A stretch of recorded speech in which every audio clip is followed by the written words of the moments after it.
Okay, we're ready. Yeah.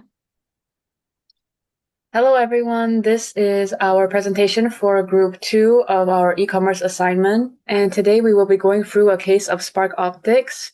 I am joined here by my friend and group mate Laashini. And I myself, my name is Pipus Alina Evgenevna. So this is the beginning of our introduction to this Spark Optics company.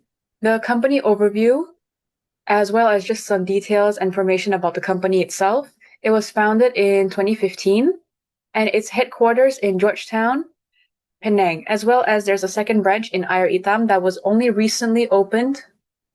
It is led by an experienced optician of 25 years.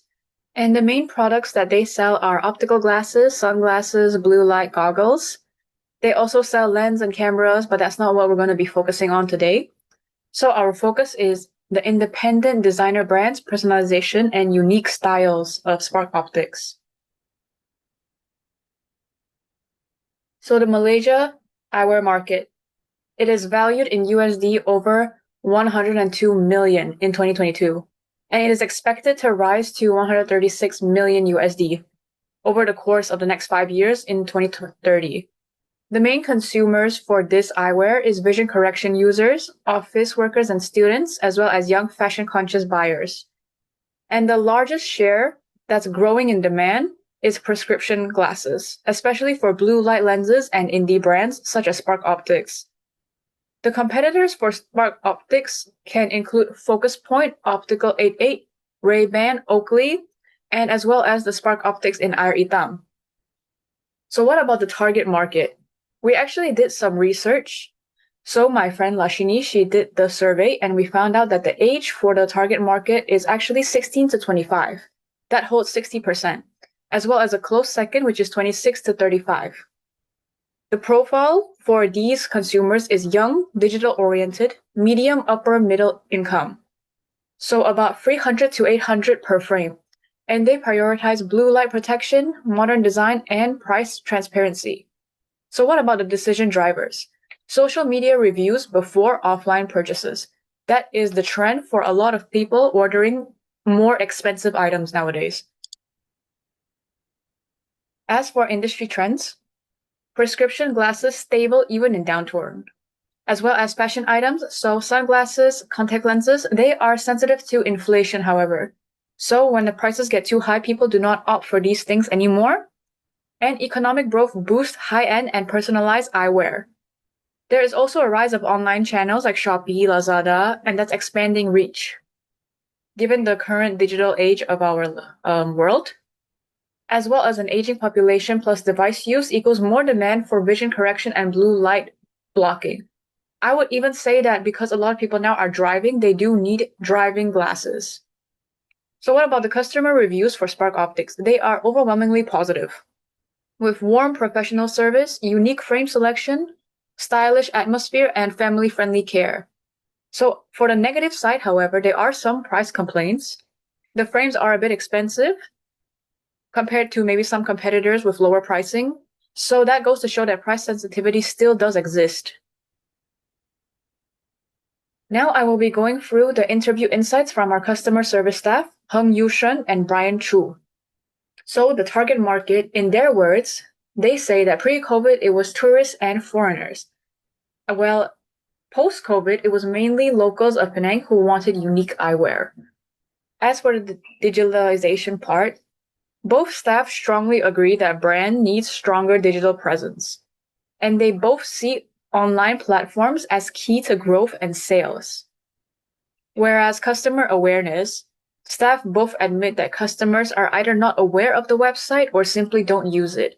So we gathered that the website does not really generate Spark Optics any sales or any traffic at all. So what about the staff's focus point? They both emphasize different things. Yushin, on one hand, emphasizes good service and trained staff. For Brian, however, he points out variety and choice. Also points his focus is to increase customer awareness, which was also an issue in the previous part.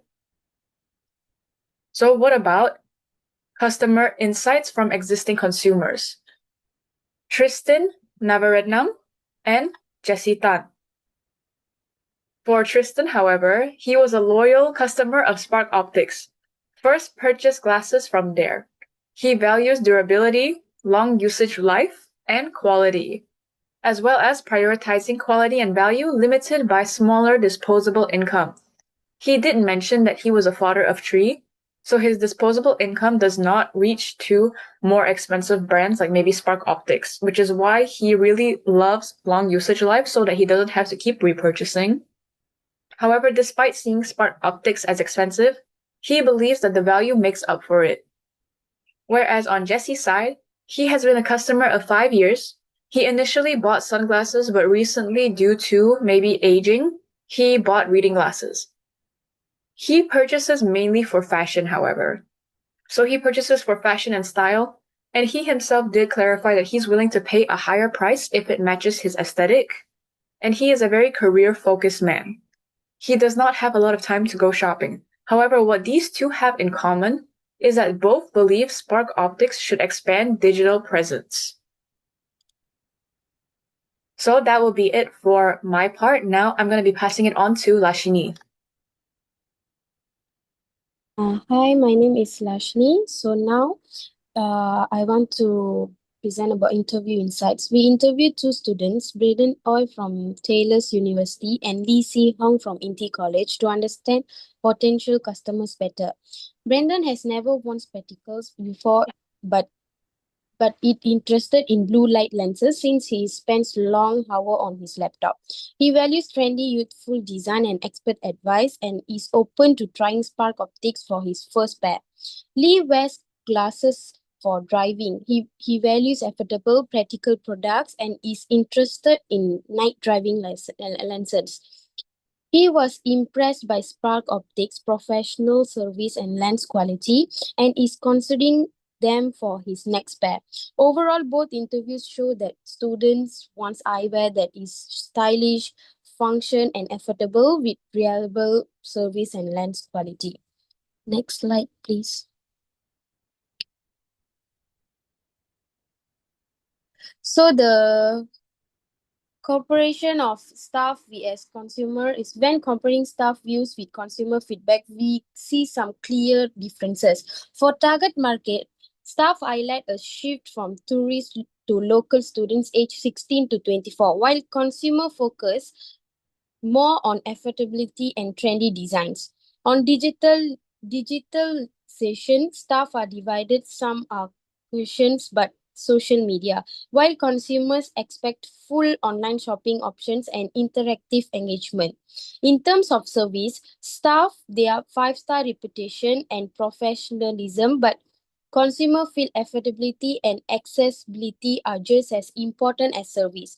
For brand adherence, staff worry that only 58.7% recognize Spark Optics and suggest workshops and student benefits.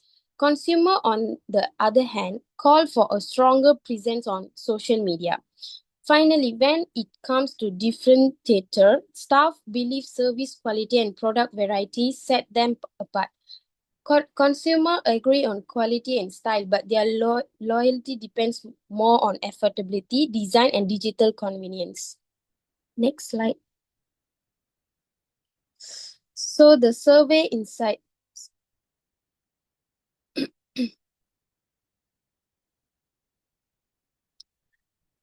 For customer profile, the majority young adults, it's voted 16 to 25, which means 60.9% students and 31.1%. Income and sensitive is 78.3% value affordability.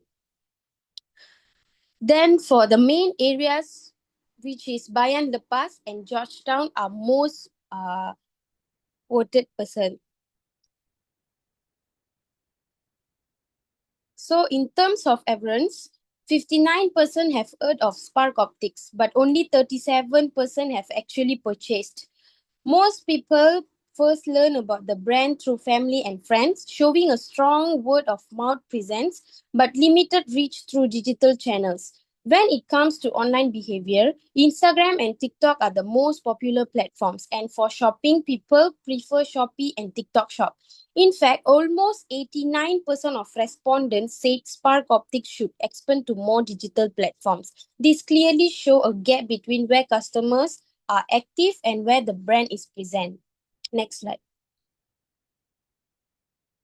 So the opportunity and the conclusion is, from this finding, we can see some weakness and opportunities. The weaknesses are clear. Spark Optics does not have enough student-friendly pricing. It relies too heavy on word of mouth, and its digital presence is weaker compared to competitors who are already active on Shopee and TikTok Shop. On other hand, there are big opportunities. Spark Optics can introduce student discounts, bundle promotion, or membership card to make eyewear more affordable. The brand should also expand to Shopee, TikTok Shop, and Lazada while running influencer campaigns and Instagram or TikTok giveaways. Additionally, partnerships with campuses, workshops, and pop-up eye check campaigns can help build trust and visibility among students.